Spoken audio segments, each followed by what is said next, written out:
Hello students, welcome to the Siddh board lectures by Sanjay Om in first year biology. आज हम chapter number 2 को discuss करेंगे क्योंकि चैप्टर नंबर 1 हम कम्प्लीटली पढ़ चुके हैं। अब चैप्टर नंबर 2 है बायोलॉजिकल मॉलिक्यूल्स और इसे हम स्टार्ट करते हैं। तो बायोलॉजिकल मॉलिक्यूल्स को स्टार्ट करने से पहले मैं आपसे एक रिक्वेस्ट करूँगा कि अगर आपने मेरे चैनल को सब्सक्राइब नहीं किया तो काइंडली सब्सक्राइब ज़रूर कीजिएगा, और अगर मेरी वीडियोज़ आपको अच्छी लगें तो काइंडली अपने फ्रेंड्स के साथ भी ज़रूर शेयर कीजिएगा। तो चलें स्टार्ट करते हैं।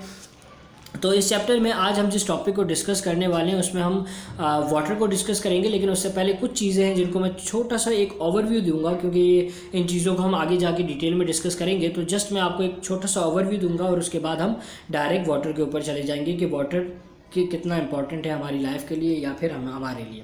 तो ये जो चैप्टर है ये बेसिकली हम बायोकेमिस्ट्री का एक पार्ट है। बायोकेमिस्ट्री एक सब्जेक्ट है और हम यूँ भी कह सकते हैं कि ब्रांच है बायोलॉजी की, जिसके अंदर हम बायोकेमिकल बेसिस ऑफ लाइफ को डिस्कस कर रहे होते हैं कि एक लाइफ या एक सेल के अंदर कौन कौन से केमिकल्स हैं, कौन कौन से रिएक्शंस हैं और किस तरीके से वो रिएक्शंस हो रहे होते हैं, तमाम को हम बायोकेमिस्ट्री के अंदर डिस्कस कर रहे होते हैं। ये बहुत ही इंपॉर्टेंट ब्रांच है बायोलॉजी की। और इसी के साथ साथ हम डिफरेंट केमिकल कंपोजिशन और ये तमाम जो पेज है इसके अंदर सिंपल सी इन्फॉर्मेशन है, इनको आप ज़रूर रीड कीजिएगा। जो चीज़ें मैंने हाईलाइट की इनको ज़रूर आप रीड कीजिएगा। इसमें अगर आपको कोई क्यूरी हो तो आप मुझसे ज़रूर पूछिएगा। तो चलें हम डायरेक्ट स्टार्ट करते हैं केमिकल कंपोजिशन ऑफ सेल से, और उसके बाद हम वाटर को डिस्कस करते हैं।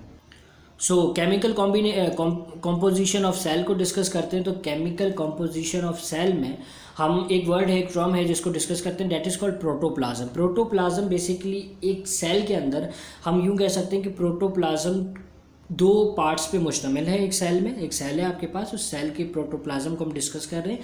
तो प्रोटोप्लाज्म के दो पार्ट्स होते हैं, एक होता है साइटोप्लाज्म, एक होता है न्यूक्लियोप्लाज्म। मतलब जो आपके पास सेल है आप इसको कंबाइंडली पूरा अगर न्यूक्लियोप्लाज्म और साइटोप्लाज्म को एक साथ बोलें तो आप उसको प्रोटोप्लाज्म कह सकते हो। अब प्रोटोप्लाज्म आपके पास क्या है, एक लिविंग मटीरियल है जिसमें न्यूक्लियोप्लाज्म भी आ रहा है और साइटोप्लाज्म भी आ रहा है, और साइटोप्लाज्म के अंदर डिफरेंट ऑर्गेनल्स हैं, और लेकिन साइटोप्लाज्म और न्यूक्लियोप्लाज्म एक लेयर के थ्रू सेपरेट आउट हैं जिसे हम न्यूक्लियर मेम्ब्रेन कह रहे होते हैं, और साइटोप्लाज्म के अराउंड एक मेम्ब्रेन है जिसे हम सेल मेम्ब्रेन कह रहे होते हैं जो हमारे पूरे सेल को कवर कर रही होती है। ये बेसिकली है प्रोटोप्लाज्म। अगर हम अब प्रोटोप्लाज्म कि अगर हम मज़ीद एक्चुअल केमिकल कंपोजिशन जो है वो अब तक फाइनली मतलब या हम यूँ नहीं कह सकते कि बिल्कुल एक्यूरेट हमें अब तक नहीं मालूम है, लेकिन जितनी इन्फॉर्मेशन है उसके हिसाब से 70 से 90% जो एक सेल है वो सेल वाटर से मिलकर बना है। ये कंपोजिशन आपसे एमसीक्यूज़ में पूछी जाती है कि कितने % वाटर मौजूद होता है एक सेल के अंदर।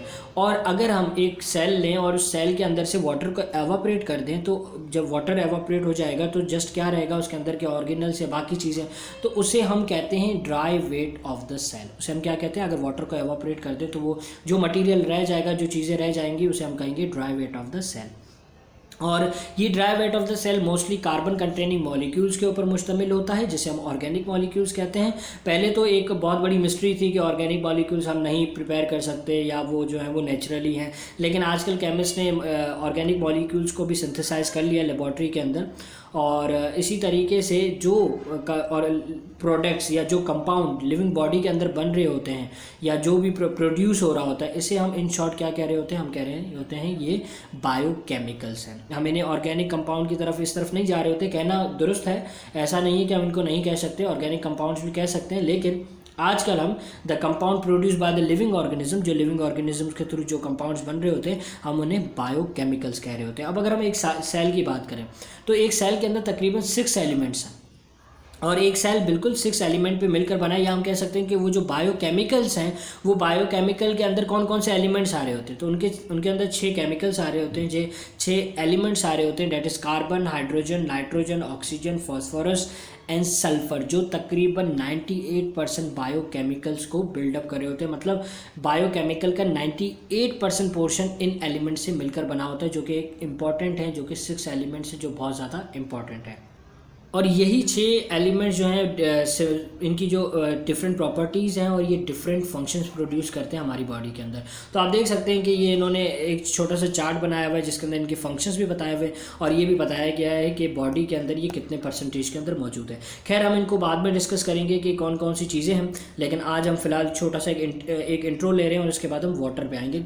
तो जब हम इन मॉलिक्यूल्स पे, इन एलिमेंट्स पे आएंगे तो हम इनको डिटेल में डिस्कस करेंगे। अब अगर हम स्ट्रक्चर के हिसाब से या इन मॉलिक्यूल को फंक्शन के हिसाब से डिस्कस करें तो हमारे पास बायो मॉलिक्यूल्स को हमने डिवाइड किया हुआ है कुछ केमिकल स्ट्रक्चर्स या फंक्शन में। वो हमारे पास कुछ ये स्ट्रक्चर्स हैं जिसमें protein, carbohydrates, lipids, nucleic acid and conjugated molecules हैं, और ये तमाम मैक्रो मॉलिक्यूल्स हैं। मैक्रो मॉलिक्यूल्स का क्या मतलब, मॉलिक्यूल्स की दो कैटेगरी हैं, एक मैक्रो मॉलिक्यूल है जो बड़े लार्ज साइज में होते हैं, और एक होते हैं माइक्रो जिनको हम स्मॉल साइज में कहते हैं, छोटे मॉलिक्यूल्स। तो मैक्रो, ये तमाम मैक्रो हैं, protein, carbohydrate, lipid, nucleic acid and conjugated molecules. और यही वो 5 टॉपिक हैं जिन्हें हम इस पूरे चैप्टर में डिटेल के साथ डिस्कस करेंगे। तो ये हम जब डिटेल में डिस्कस करेंगे तो मैं बिल्कुल डिटेल में बताऊंगा कि ये क्या हैं और इनके जो है माइक्रो मॉलिक्यूल्स कौन से हैं। ये मैक्रो हैं तो इनके माइक्रो मॉलिक्यूल्स कौन से हैं। अब अगर हम सेकंड पेज पे आ रहे होते हैं, जो पेज नंबर 19 है, उसमें जस्ट एक बताया हुआ है कि बैक्टीरियल सेल और मैमेलियन सेल के दरमियान के डिफरेंस बताया हुआ है कि ये डिफरेंट मॉलिक्यूल्स हैं जो सेल्स के अंदर मौजूद होते हैं, तो जिनकी क्या क्या डिफरेंट मतलब कि परसेंटेज बताई हुई है कि केमिकल कॉम्पोजिशन क्या है सेल की, बैक्टीरियल और मैमेलियन सेल की। अब जो हमारा मेन टॉपिक है डेट इज़ वाटर।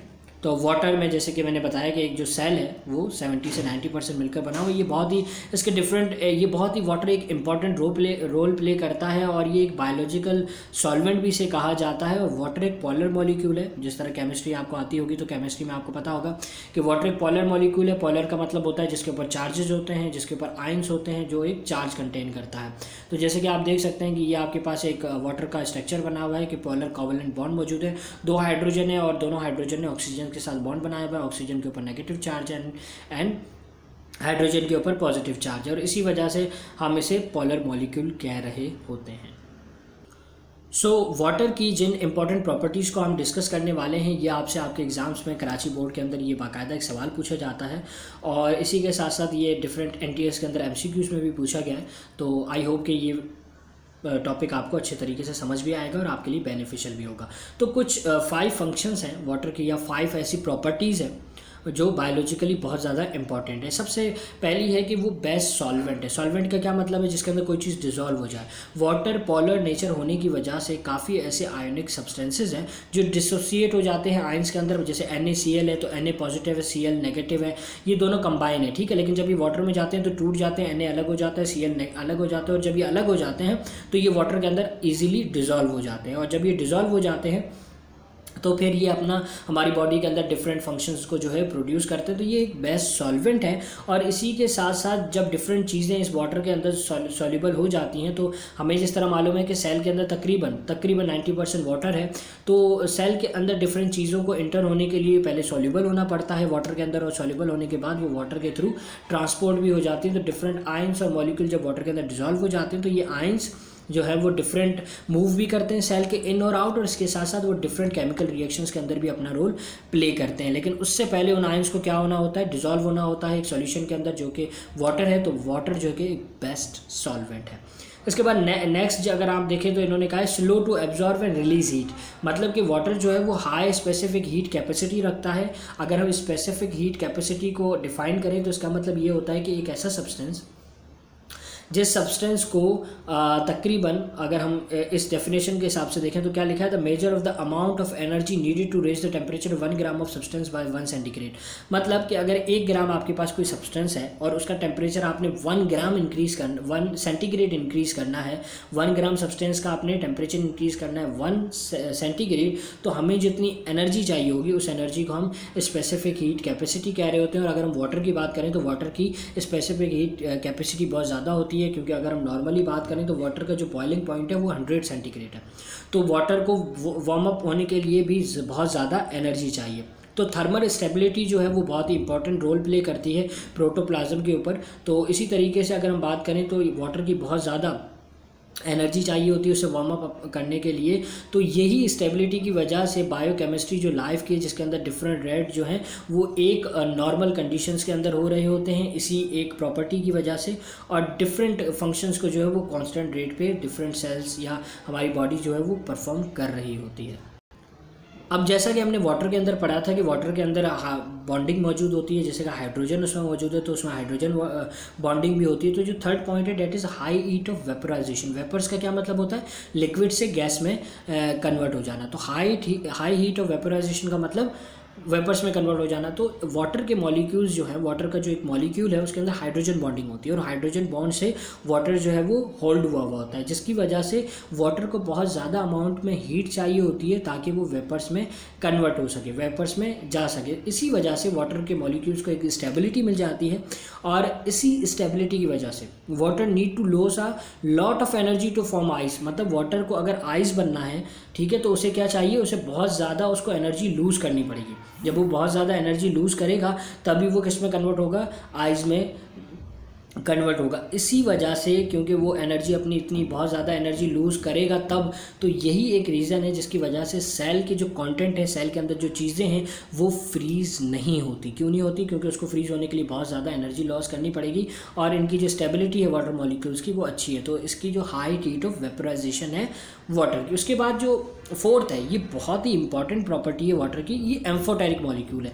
अब एम्फोटेरिक जो है ये बेसिकली केमिस्ट्री की टर्म है। एम्फोटेरिक का मतलब होता है ड्यूल एक्शन। ड्यूल एक्शन का क्या मतलब है कि जो वाटर मॉलिक्यूल है वो एम्फोटेरिक है। एम्फोटेरिक का मतलब कि वो एसिड भी है, वो बेस भी है, वो दोनों तरीके से वर्क करता है।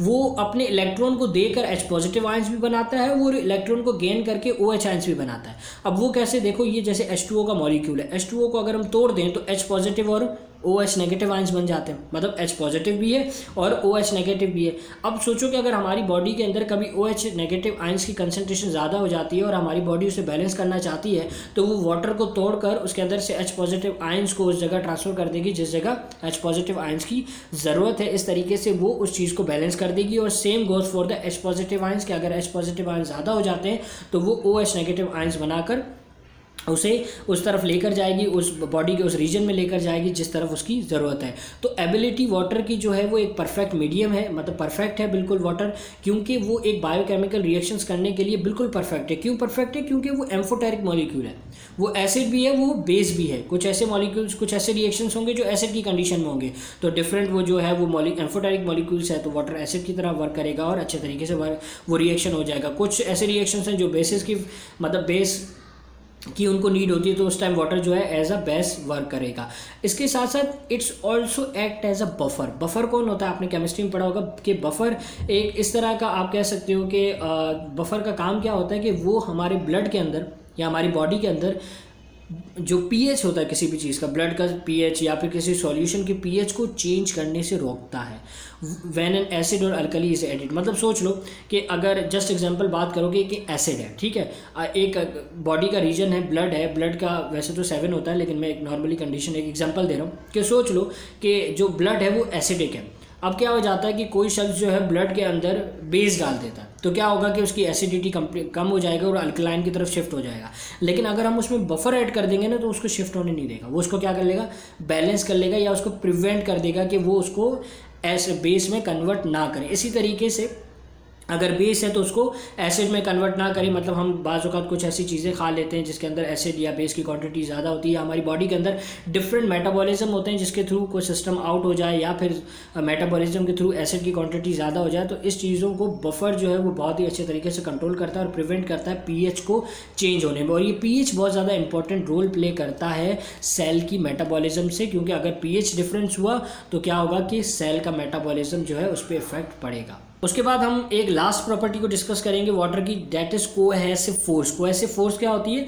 एक ऐसी फोर्स ऑफ अट्रैक्शन जो दो सिमिलर मॉलिक्यूल्स के दरमियान हो, इसे हम कोहेसिव फोर्स कहते हैं। मतलब H2O के दरमियान मॉलिक्यूल की बात की, ठीक है, कार्बन डाइऑक्साइड के दरमियान, O2 के दरमियान, इसको हम कहते हैं कोहेसिव फोर्स। इस कोहेसिव फोर्स की वजह से, ठीक है, एक चेन बनती है और इसी चेन की वजह से वाटर मॉलिक्यूल ब्रेक नहीं होते और इसी ब्रेक ना होने की वजह से एक फ्लो चल रहा होता है। अब आप इमेजिन करें कि ना एक चेन बनी हुई है, समझ लें छोटे से है ना कॉकरोचेस की एक चेन बनी हुई है और कॉकरोचेस मूव करते हुए जा रहे हैं। अब अगर वो कॉकरोचेस एक दूसरे से जो कनेक्शन उन्होंने बनाया हुआ अगर उसको ब्रेक कर देते हैं तो क्या होगा कि वो चेन टूट जाएगी। कुछ कॉकरोच के एक तरफ जा रहे हैं और कुछ कॉकरोच एक तरफ से जा रहे हैं। इसको जस्ट एग्जांपल आप ट्रेन भी समझ सकते हैं, ठीक है, तो वो एक तरफ जा रही है एक ट्रेन, दूसरी तरफ दूसरी, मतलब एक फ्लो जो है वो एक ही वे में नहीं हो रहा।